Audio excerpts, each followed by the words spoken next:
Hello and welcome, Whispering Bee family.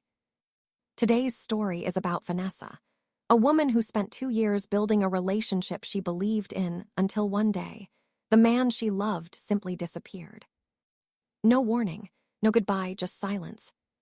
This is a story about being ghosted without explanation, about the kind of silence that slowly breaks you, and what it really takes to rebuild yourself when the person you trusted most vanishes without a trace.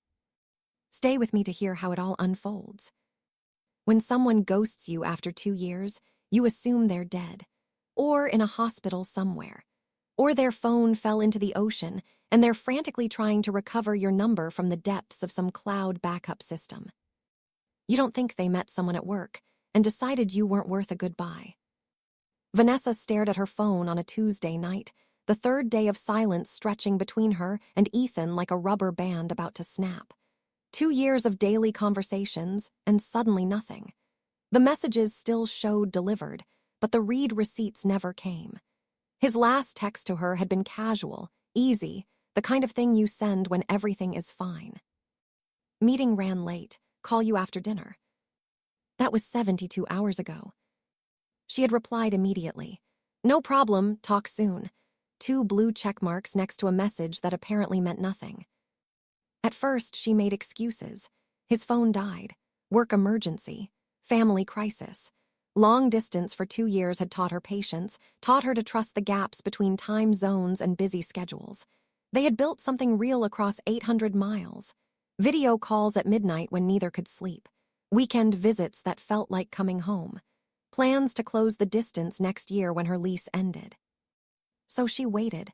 Because that's what you do when you love someone. You give them space. You trust them to come back. By day 5, the excuses started sounding hollow even to her own ears. She called him.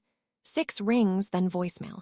His voice, recorded months ago, sounded so familiar it physically hurt. Hey, it's Ethan. Leave a message. She hung up without speaking. What was she supposed to say? Hi, just checking if you're alive or if you've decided our entire relationship was disposable. Her best friend Linda showed up that weekend with wine and terrible reality TV. The kind of friend who knows when you're spiraling before you do. Still nothing, Linda asked, already knowing the answer from Vanessa's face. Nothing. Have you checked his social media? Vanessa shook her head. I'm scared to. What if he's fine? What if he's posting pictures of his lunch while I'm over here losing my mind? Then you'll know, Linda said gently. Not knowing is worse. But Vanessa couldn't bring herself to look. Because Linda was wrong. Knowing was worse. Not knowing left room for hope, for explanations that made sense, for a universe where 2 years of love didn't just evaporate without a trace. She lasted 3 more days before she broke. His Instagram was public. She didn't even have to log in. And there he was, very much alive, very much active. A photo from 4 days ago. Him at some work event, smiling at the camera, a drink in his hand. The caption read, "Good times with good people." The comments were full of coworkers she vaguely recognized from stories he'd told. And then, near the bottom, a name she didn't know. Best night ever, Nicole M. Ethan had liked the comment, had replied with a flame emoji. Vanessa's stomach dropped so fast she thought she might be sick. She scrolled further. Nicole M. appeared in 3 other photos from the past week, always in the background, sometimes next to him, once with her hand on his shoulder as the group posed for a team photo. Vanessa clicked on Nicole's profile. Private. But the profile picture showed a woman with perfect hair and a bright smile, standing in what looked like an office building. She put her phone down like it had burned her. This is when most people would have sent an angry text, would have demanded answers, would have called him out publicly or confronted him through mutual friends. But Vanessa had been abandoned before.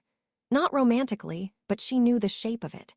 Knew that sometimes people just decided you weren't worth the effort of an explanation. Her father had done it when she was 12, walked out for cigarettes and never came back, leaving her mother to explain that sometimes people just leave. So instead of fighting for answers she probably didn't want, Vanessa did something that surprised even herself. She stopped reaching out. No more texts, no more calls, no passive-aggressive social media posts or attempts to make him jealous. She just went quiet. If he wanted silence, she'd give him silence. Let him sit with it. Let him wonder if she'd figured it out. The first week was agony. Every notification made her heart jump. Every time her phone buzzed, she thought maybe this was it. Maybe he'd finally explain. But the messages that came were from everyone except him. Her sister checking in, Linda sending memes, her mom asking about dinner next Sunday.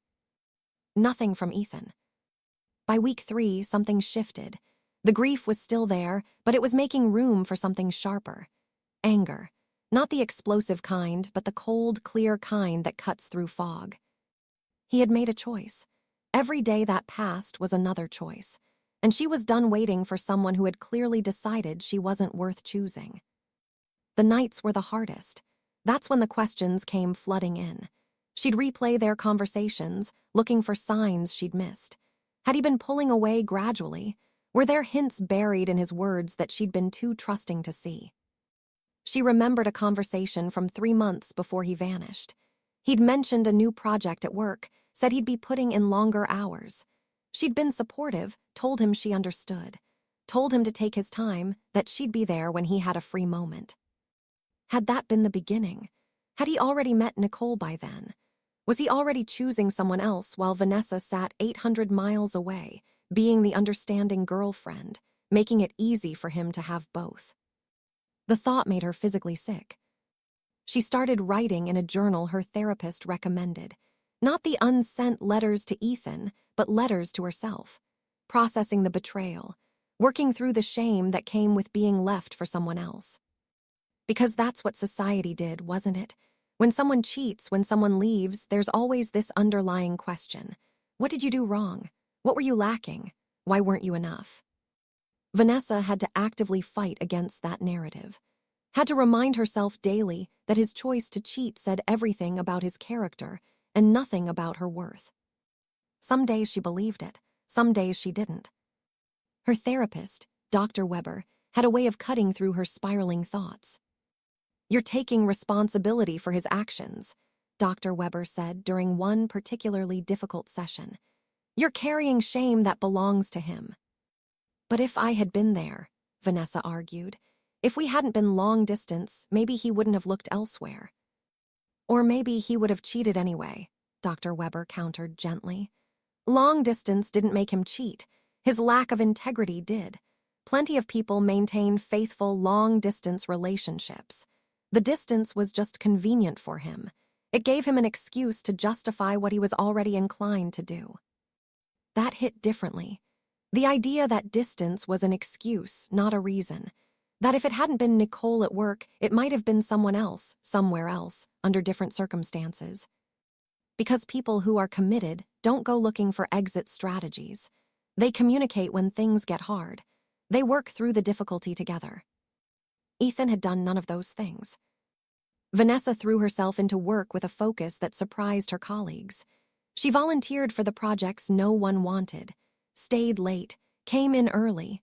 Her boss noticed. "Vanessa, you're on fire lately," Sandra, her boss, told her after a particularly successful client presentation. "Whatever you're doing, keep doing it." What she was doing was running. But if running led to a promotion and a raise and a corner office, then at least it was productive running. Work became her refuge, the one place where effort directly correlated to results, where she had control, where people showed up and did what they said they'd do. She started mentoring junior team members, found satisfaction in helping others succeed, in being reliable in a way Ethan had never been. Her colleague Marcus noticed the change too. They'd worked together for years but had never been particularly close. One late night at the office, he brought her coffee without being asked. "You've been here until 8 every night this week," he said, setting the cup on her desk. "Just wanted to make sure you're okay." The kindness caught her off guard. She almost cried, which would have been mortifying. "I'm fine," she said automatically. Marcus pulled up a chair. "I went through a bad breakup 2 years ago, lived at this desk for months. My ex cheated with my roommate, so I couldn't even go home without facing it." Vanessa looked at him and saw someone who understood. "How did you get past it?" she asked quietly. "I'm not sure I'm completely past it," Marcus admitted. "But I'm better. Time helped. Therapy helped. Building a life that had nothing to do with her helped. Eventually, she became less important than the person I was becoming." "Did you ever get closure?" Marcus laughed, but it wasn't cruel. Closure is a myth we tell ourselves. Like there's going to be this one conversation or moment where everything makes sense and we can move on. But really, closure is just deciding you're done waiting for an explanation that probably won't satisfy you anyway. Those words stuck with Vanessa for weeks. Closure is just deciding you're done waiting. She decided she was done. 3 months in, she went on her first date. A guy from the gym named Austin who asked her out while she was aggressively running on the treadmill like she was trying to outpace her own thoughts. The date was fine. Nice, even. Austin was funny and asked good questions and didn't ghost her afterward. But when he tried to kiss her goodnight, she panicked and turned it into an awkward hug that left both of them confused. "I'm sorry," she said. "I'm just getting out of something and I'm not ready for this." Austin was kind about it. "No worries. If you change your mind, you know where to find me." She didn't change her mind, but it felt good to know someone wanted to kiss her, that she was still visible, still desirable, still worthy of pursuit. The panic she'd felt when Austin leaned in surprised her. She'd thought she was ready, thought enough time had passed, but apparently her body had its own timeline for healing, separate from what her brain thought should be happening. That night, she called Linda. "I freaked out," Vanessa admitted. "He tried to kiss me and I literally ran away." "Did you full-on run or strategically retreat?" "Strategic retreat that probably looked like running." Linda laughed. "That's progress, honestly. 6 months ago, you wouldn't have even gone on the date." "I thought I was over it," Vanessa said quietly. "Over him, over what happened. But the second someone tried to get close, I panicked." "You are over him," Linda said firmly. "But being over someone and being ready to trust someone new are two different things. Give yourself time." Time? Everyone kept telling her to give herself time. Like time was this magical cure-all that would eventually fix everything.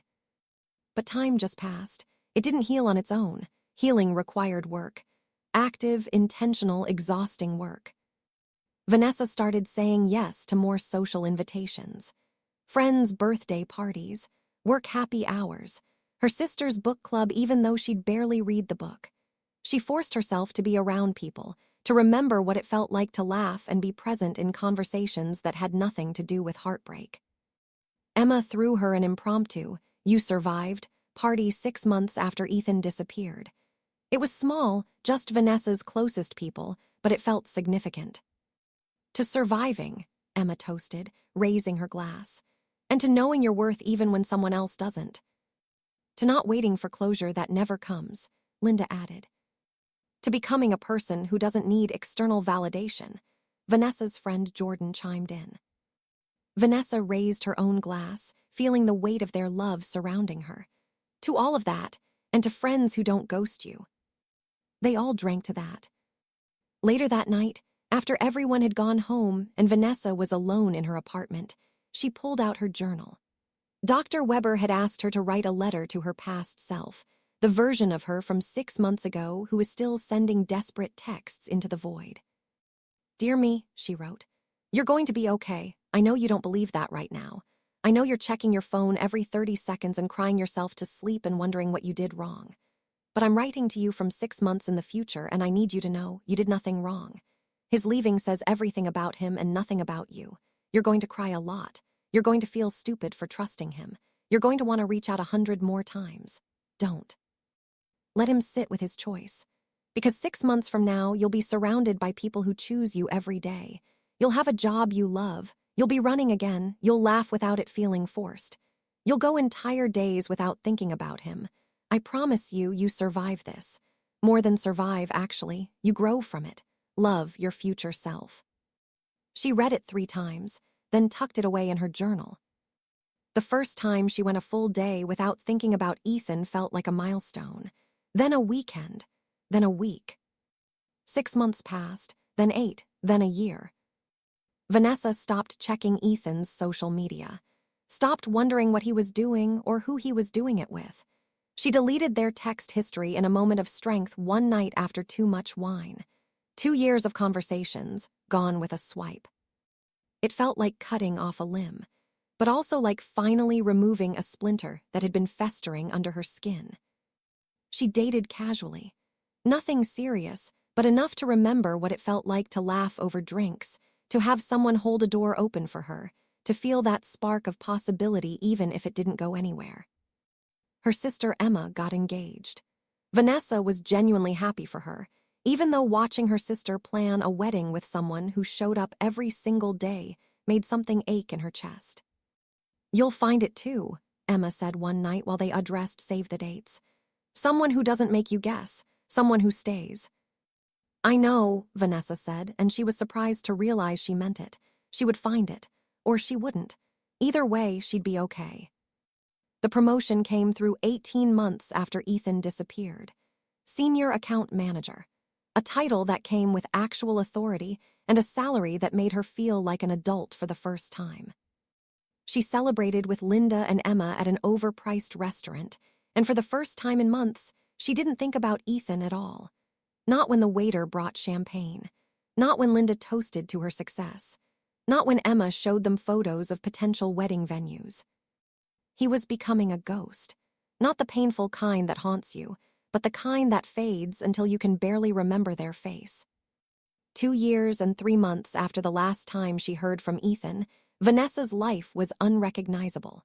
She had moved to a new apartment closer to downtown, had made new friends through work, had started running half marathons just to prove to herself she could finish something hard. She was happy, not perfectly healed, not completely over it, but happy in the way that mattered. The kind of happiness that didn't depend on someone else showing up. And then he walked back into her life on a rainy Wednesday in April. Vanessa had forgotten her umbrella, naturally, and ducked into a coffee shop to wait out the worst of the downpour. The place was packed with other people who'd had the same idea. She was scrolling through her phone, thinking about the presentation she had tomorrow, when someone said her name. Vanessa. She knew that voice. Even after 2 years of silence, her body recognized it before her brain caught up. Her heart did this stupid thing where it forgot to beat for a second. She turned. Ethan stood 3 feet away, coffee in hand, looking like he'd seen a ghost, which was ironic, considering he was the one who had vanished. He looked different. Older, maybe, tired. His hair was shorter. He was wearing a jacket she didn't recognize. "Hi," she said, proud that her voice came out steady. "Wow, hi. I didn't expect to run into you here." "I live in the city now," she said. "Have for about a year."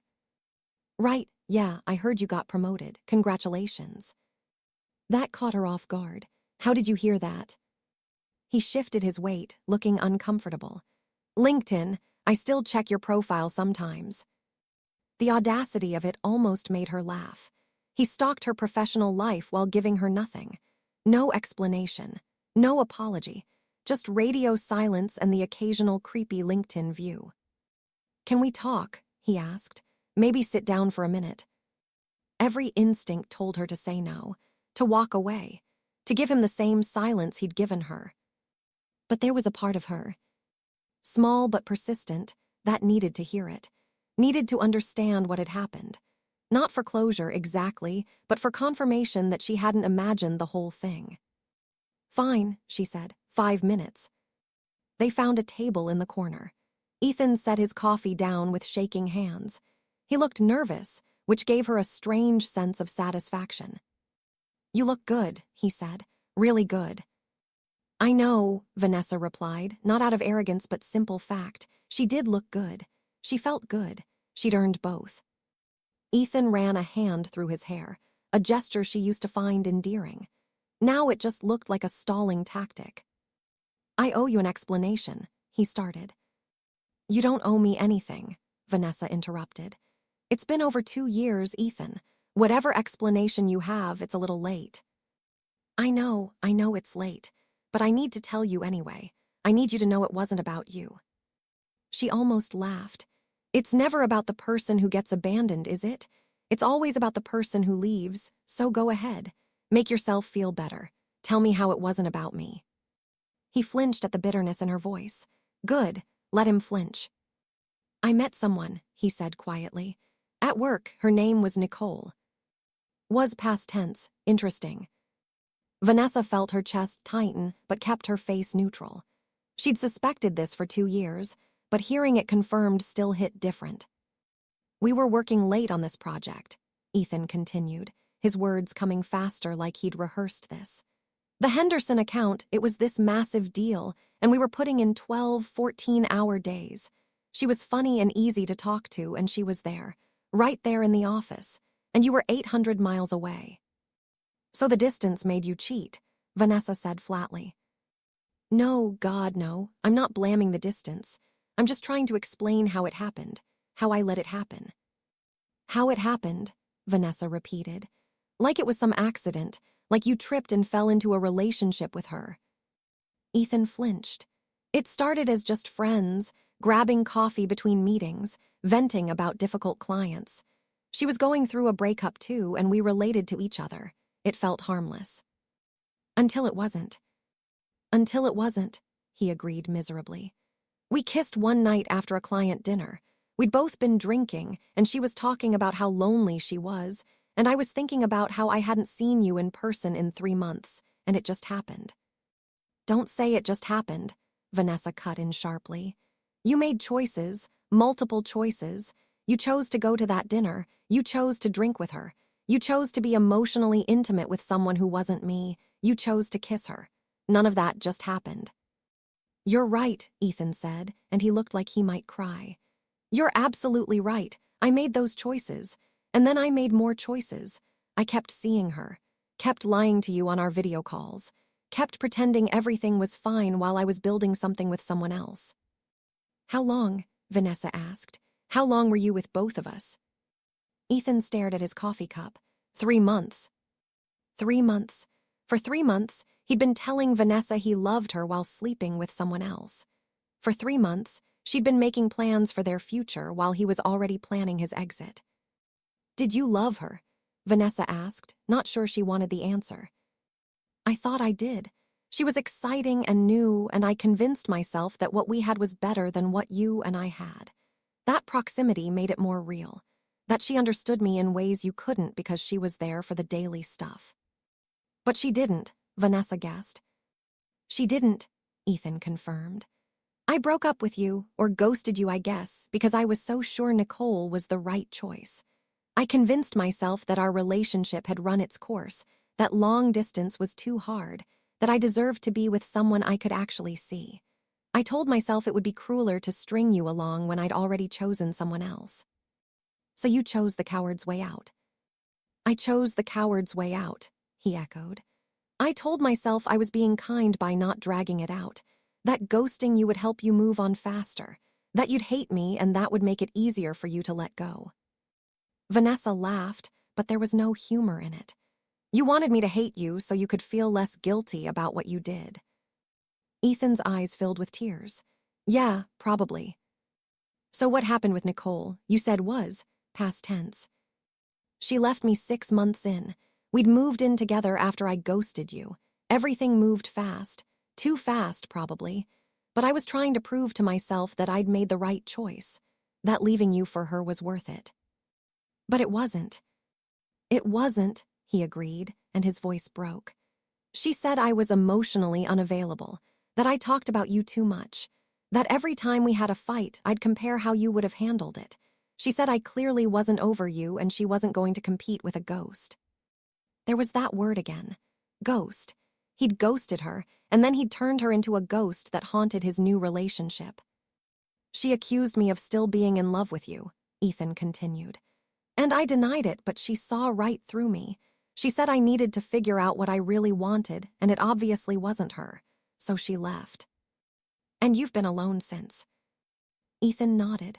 I tried dating, went on a few apps, but every woman I met I compared to you, your laugh, your sense of humor, the way you used to listen when I talked about my day, the way you made me feel like I was enough even when I was stressed about work.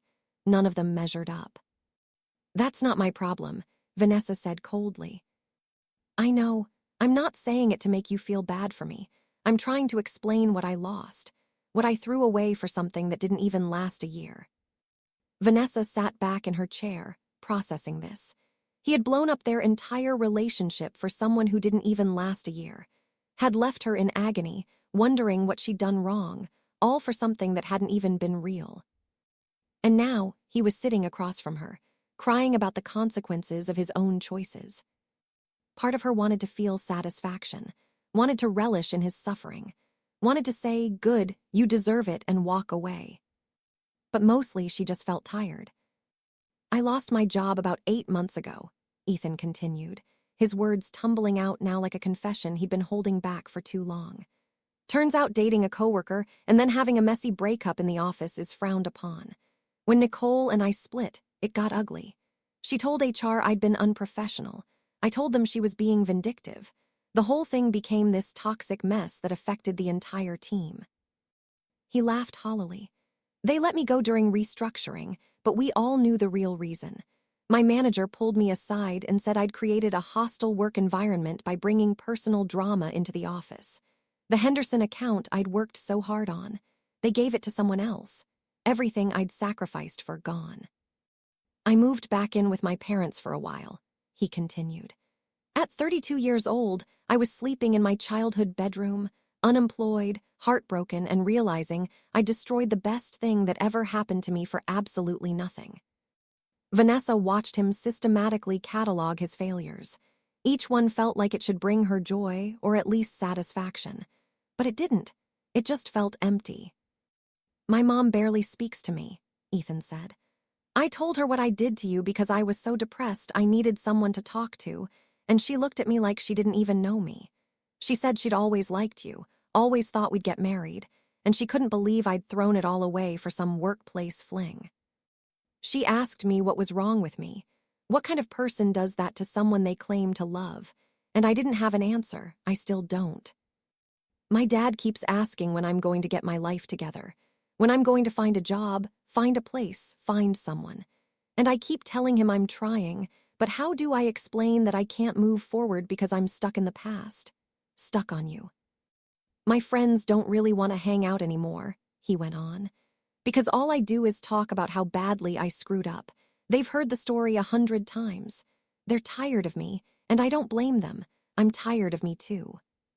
Vanessa noticed the way he was laying it all out. The job loss, the parental disappointment, the social isolation, the depression. Part of her recognized it as manipulation, whether conscious or not. "Look how much I've suffered. Look how much I've paid for what I did." But suffering didn't equal accountability, and his pain didn't negate hers. "I've been in therapy for a year," Ethan said, "trying to figure out why I sabotaged the best thing that ever happened to me, why I chose temporary excitement over lasting love, why I couldn't just communicate when things got hard instead of blowing everything up." "And what did your therapist say?" Vanessa asked, genuinely curious despite herself. "That I was afraid of vulnerability. That long distance made me feel powerless, like I couldn't control the relationship. That Nicole represented something I could touch, could control, could predict. She said I chose the illusion of certainty over the reality of commitment." He took a shaky breath. "She also said I need to forgive myself before I can move forward. But how do I do that when I destroyed someone who only ever loved me? How do I forgive myself for that?" Vanessa looked at him, really looked at him, and saw exactly what he'd become. A cautionary tale. A lesson in what happens when you choose the easy lie over the hard truth, when you prioritize temporary comfort over lasting love. He'd lost everything chasing something shiny and new. Lost his relationship, his job, his apartment, his self-respect, his friends, his parents' respect. And for what? 6 months with someone who saw right through his emotional unavailability. The thing was, Vanessa had imagined this moment countless times in those first few months. The confrontation, the reveal, the moment she'd get to hear him admit what he did and watch him suffer for it. But now that it was happening in front of her, it felt hollow, like watching a movie she'd already seen too many times. His regret didn't change what happened, didn't give her back the months she spent crying, didn't undo the damage to her ability to trust, didn't erase the self-doubt he'd planted that she'd spent 2 years excavating. "I dream about you," Ethan said quietly, pulling her from her thoughts. "Almost every night. Sometimes it's memories. Our first trip together. The weekend you surprised me for my birthday. The night we talked about moving in together. Sometimes it's just you looking at me the way you used to before I ruined everything. And sometimes," he continued, his voice breaking, "I dream that I didn't ghost you, that I called you that night and told you the truth. That I was honest about Nicole and we worked through it, or we didn't, but at least I gave you the respect of a real conversation. And I wake up thinking maybe I can still fix it, and then I remember it's been 2 years and you've moved on and I don't deserve another chance." "I ruined everything," he whispered. "Everything. And I would give anything, anything to go back and make a different choice. To be the person you thought I was, to be worthy of the love you gave me." "But you can't," Vanessa said quietly. "You can't go back and make different choices. None of us can. We only get to live with the consequences of the choices we made." "I know. You threw away 2 years for someone who didn't even want you. You let me think I wasn't enough. You let me blame myself. You let me send message after message into the void while you were building a life with someone else. Do you know what that did to me?" Vanessa's voice was steady, but there was steel underneath. "I spent months trying to figure out what I did wrong. I reread every conversation we ever had, looking for the moment I pushed you away. I convinced myself I was too needy, too demanding, not interesting enough to keep your attention across the distance. I questioned every part of myself," she continued. "My appearance, my personality, my worth. I wondered if I was boring, if I asked for too much, if I wasn't supportive enough of your career, if I complained too much about the distance, if I should have visited more or texted less or been different somehow." Ethan's face crumpled. "You weren't any of those things. You were perfect. You were patient and understanding, and you loved me better than I deserved." "I know that now," Vanessa said. "But I didn't know it then. I had to learn it. I had to rebuild myself from scratch and figure out that your leaving said nothing about my worth and everything about your character. That took 2 years, Ethan. 2 years of therapy and crying and wondering if I'd ever trust anyone again. I had to learn how to date again," she said. "How to let someone get close without panicking that they'd disappear the moment things got real. I had to learn that not everyone ghosts, that some people actually communicate when they're struggling instead of just running away. I had to learn that I'm worthy of someone who shows up," Vanessa continued, her voice gaining strength. "Someone who doesn't trade me in the moment, something easier comes along. Someone who sees value in commitment instead of just chasing whatever feels good in the moment." She leaned forward slightly. "And you know what the hardest part was? It wasn't missing you. It was realizing that the person I missed never actually existed, because the person I loved would never have done what you did, would never have been capable of that level of cruelty. So I had to grieve 2 losses," Vanessa explained. "The loss of the relationship and the loss of the person I thought you were. I had to accept that for 3 months at the end, you were a stranger, someone I didn't know at all." "I'm sorry," Ethan whispered. "I know it doesn't mean anything now, but I'm so sorry." "Your sorry doesn't give me back the time I lost," Vanessa said, not unkindly but firmly. "It doesn't undo the damage. It doesn't make me trust you again. It's just words. And words were never your problem. Following through was." "I followed through with Nicole," Ethan said, almost desperately. "I showed up for her every day. I was present. I was there." "Because it was easy," Vanessa countered. "She was in your office. You didn't have to work for it. You didn't have to maintain a relationship across time zones and coordinate video calls and save money for plane tickets.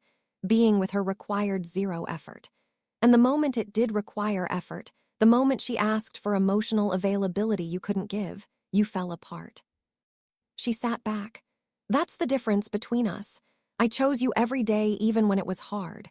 Even when the distance sucked and I wanted to see you and all I had was a phone screen. I chose commitment over convenience. You didn't. You chose what felt good in the moment," Vanessa said. You chose someone who made you feel desired without requiring you to be vulnerable. You chose the easy out instead of having one hard conversation with me about being lonely or struggling or needing something different. And then, she continued, when I deserved honesty, you chose silence. You chose to protect yourself from discomfort at the expense of my entire sense of reality. You chose your guilt over my closure. Ethan was openly crying now, tears streaming down his face. I was wrong about everything. Nicole wasn't better. Nothing was better. I had everything with you and I threw it away for nothing. Yeah, Vanessa agreed simply. You did. The words hung between them, final and true. But here's what I need you to understand, Vanessa said, leaning forward. Your regret, as genuine as it might be, doesn't obligate me to anything. It doesn't mean I have to forgive you. It doesn't mean I have to give you closure or absolution or another chance. Your regret is yours to carry, not mine. I rebuilt myself, she said. I became someone who knows her worth and won't settle for breadcrumbs from someone who can't see her value. And that person, the one I am now, she doesn't need you anymore. She doesn't need your explanations or your apologies or your promises that you've changed. I'm sorry, he whispered. I hope you figure it out, she said finally. I really do. I hope therapy helps. I hope you learn how to be honest, how to have hard conversations, how to not run when things get difficult. Not for me, I'm not coming back, but for whoever comes after me. They deserve better than what you gave me. There's no one after you, Ethan said, his voice breaking. I can't even think about dating anyone else. Every woman I meet, I compare to you, and they all fall short. Not because they're lacking, but because I'm still stuck on what I lost. That's not romantic, Vanessa said sharply. That's you being stuck. That's you punishing yourself instead of growing. That's you making me responsible for your inability to move forward. And honestly, that's not my problem to solve. She took a breath, steadying herself. You want me to make you feel better about what you did. You want me to say it's okay, that I forgive you, that we can be friends or something. But I don't want to be your absolution. I don't want to be the person who makes you feel less guilty about the choices you made. I need to know there's a chance, Ethan said desperately. Even a small one. Even years from now. I need to know I didn't permanently destroy the possibility of us. You did, Vanessa said, and her voice was gentle but absolute. The moment you chose Nicole over honesty, you destroyed us. The moment you ghosted me instead of having a conversation, you destroyed any chance of coming back from this. But people get second chances, he argued. People make mistakes and learn from them and become better. Doesn't that count for anything? It counts for your next relationship, Vanessa said. It counts for the person you'll meet when you've actually done the work to become someone different. But it doesn't count for us. We're done. We've been done for 2 years. Today just makes it official. She could see the exact moment he truly understood. The moment the hope drained from his eyes and reality settled in its place. So that's it, he asked, sounding small. There's nothing I can do, nothing I can say. Nothing, Vanessa confirmed. You made your choice 2 years ago. You chose her. You chose the easy out. You chose yourself over us. And I've made my choice. I choose me. I choose my peace. I choose not to let you disrupt the life I've built without you. I was wrong, he said, almost pleading. I was wrong about everything. She wasn't better. The distance wasn't too hard. I was just scared and I made terrible choices out of fear. But I've learned. I've grown. I'm not that person anymore. Maybe you're not, Vanessa acknowledged. Maybe you have changed. Maybe you would make different choices now. But that doesn't erase what you did then. And it doesn't obligate me to stick around to find out if you're telling the truth. I spent 2 years proving to myself that I could survive without you, she said. I'm not going to throw that away just because you finally feel bad about what you did. Your guilt doesn't get to dictate my future. She stood up, signaling the conversation was over. I need you to understand something. When you ghosted me, you made a choice about what I was worth to you. You decided I wasn't worth a difficult conversation, wasn't worth honesty, wasn't worth basic respect. And now I'm making a choice about what you're worth to me, Vanessa continued. And the answer is nothing. You're worth nothing in my life anymore. Not my time, not my energy, not my forgiveness, not my second chance. That sounds harsh, she said, reading his expression. But it's honest, and honesty is what you should have given me 2 years ago. The barista called out her name. Her coffee was ready. She stood up, and Ethan looked at her with so much desperation it was almost pathetic. "Can I at least have your number?" he asked. "Maybe we could be friends, or just talk sometimes. I miss talking to you." Vanessa paused. She could do it, could give him breadcrumbs of hope, could keep him orbiting her life, always reaching for something he could never have again. It would be the perfect revenge. But revenge required caring. And she'd stopped caring somewhere between his fourth apology and his confession about living with his parents. "No," she said simply. "I don't think that would be good for either of us." "Please, Vanessa, I know I don't deserve it. I know I screwed up. But I'm trying to be better. Doesn't that count for something?" "It counts for you," she said. "For your growth, for your future. But it doesn't count for us because there is no us anymore. There hasn't been for 2 years." She picked up her coffee from the counter. When she turned back, Ethan was still sitting there, looking like his world had just ended. She knew that feeling. She'd lived in it for months. But she'd climbed out, had built a life on the other side of his destruction, and she wasn't going back down into that hole, not even to pull him out. "I hope you find what you're looking for," she said, and she meant it. "I hope you become the person you're trying to be, but you need to find it without me." "I had it with you," he said quietly. "I had everything and I was too stupid to see it." "Yeah," Vanessa said, "you were." She walked to the door. The rain had stopped. The sky was clearing. Everything smelled clean and new. Her phone buzzed. Emma texting about dinner plans. Linda sending a meme about their boss. Her mom asking if she was free for brunch on Sunday. Her life, full and vibrant, and completely separate from the man sitting in a coffee shop behind her, drowning in his own regrets. She texted Emma back, "On my way, can't wait." And she meant it. She genuinely couldn't wait, for dumplings with her sister, for brunch with her mom, for drinks with Linda, for the half marathon she was training for the vacation she was planning, for the life she'd built from the rubble of his abandonment. She walked down the street, her coffee warm in her hands, and felt lighter than she had in years. Not because she'd gotten revenge, not because she'd made him suffer, but because she'd finally, truly let go. The silence he'd chosen had broken her, had shattered her understanding of love and trust and commitment, had taught her that people could be cowards, that promises meant nothing to someone looking for an exit.